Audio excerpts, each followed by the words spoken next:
This is a video for all my seekers, for all my wanderers, for those who wants to expand their mind, their consciousness, and study more about their selves, their habits, and their everyday goals of transcendence. I'm sitting here at UF campus, University of Florida's campus, and I was sitting here and people watching. And this wonderful experience of people watching allowed me to see that we must remember that it's not happening to us, but for us. I've been in a state of transcendence, meditation, elevation, going beyond the mind and the ego, studying more about Krishna consciousness and the Krishna consciousness movement. I see that a lot of the times we focus our minds upon suffering.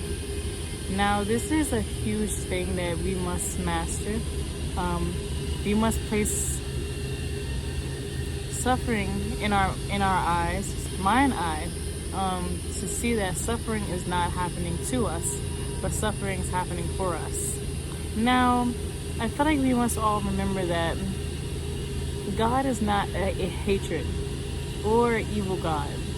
Therefore, our journey here is not because we are meant to suffer in some way.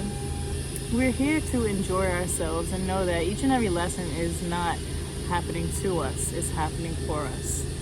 Now, sitting here people watching, I see that the mind started wandering off in judgment. No one is ever a judgmental person, but the mind, our consciousness, feels like it needs to judge for some reason that I choose to not attach myself to. The fact that I saw it happening is like, whoa. Now, that could have been karma prolonged for so many years of looking at people and judging them, and then always feeling like I'm being judged. Now that's karma.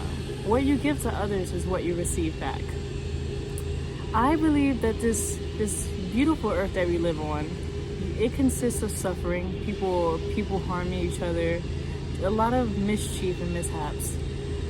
But there's also beautiful things upon it as well. And that's why we have the balance of yin and yang, of light and dark, of bliss, enlightenment, and suffering.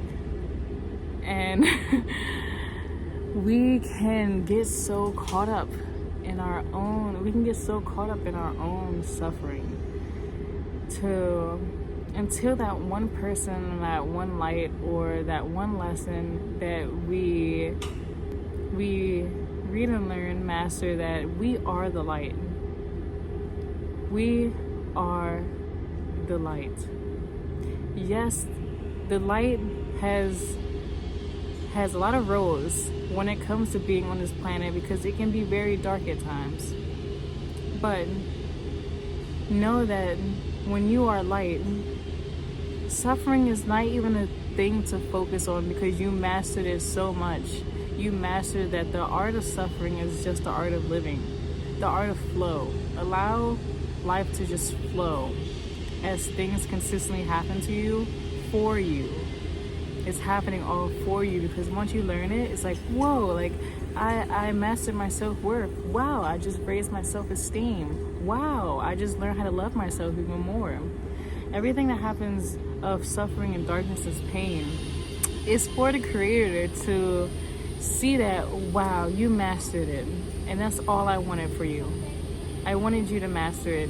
You're meant here to have fun, to love, and to learn. People who get so caught up in darkness and suffering and agonizing and agony and, oh, why me? It just makes me wonder their consciousness, not only their consciousness, but the heart, and how much does the ego have hold of you? How much does the ego have hold of that heart? how much does ego have hold of that heart? Because even just looking at a squirrel, it's like that squirrel is gonna go through its own traumas, its own mishaps. It's gonna be detached from its family, but knowing that it's happy chasing other squirrels, it's living its best life. That's the ultimate goal, is to not focus so much on suffering, but to focus that be happy. That's what we want for everyone. We want for everyone to see that in this world it can be chaotic, but it can be a very beautiful journey. I read this wonderful reading, and in this reading is called Higher Consciousness for Leaderships by Bhakti Teacher Swami. And in this book, it has discussed that a proper leader must show you that you are capable of getting past anything that is placed within you in your life, showing that there are no limitations, there are no boundaries to your capability as a high vibrational transcendental being, because you have so much magical powers within yourself that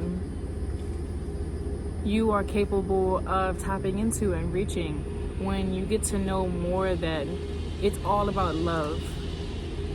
When you open your heart more to love, when you see that we're placed here to constantly spread that love and give that love to others that are not just there yet, that can't even believe in light within their self. That's leadership. And the interesting quote that this book has quoted, well, I think I already stated it, but the interesting thing about this book is seeing that mercy is, well, that word in itself is all about perspective. It's about giving grace and getting forgiveness that all that has been caused and created in your life, and knowing that it's not the person that has created that karmic pattern, that created that trauma, that created that anger within you, that created that hate and animosity. It's the creator. It's the creator that created it for you to see that you are capable of getting past it. And that's all that the creator really wants for you.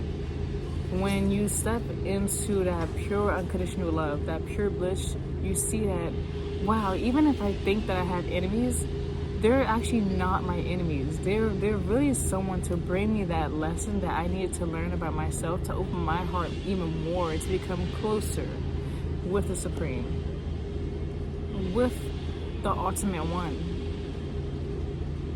It paused right at the right time, but I want to say I love you, I respect you, I honor you, I value you, and I want you to love yourself.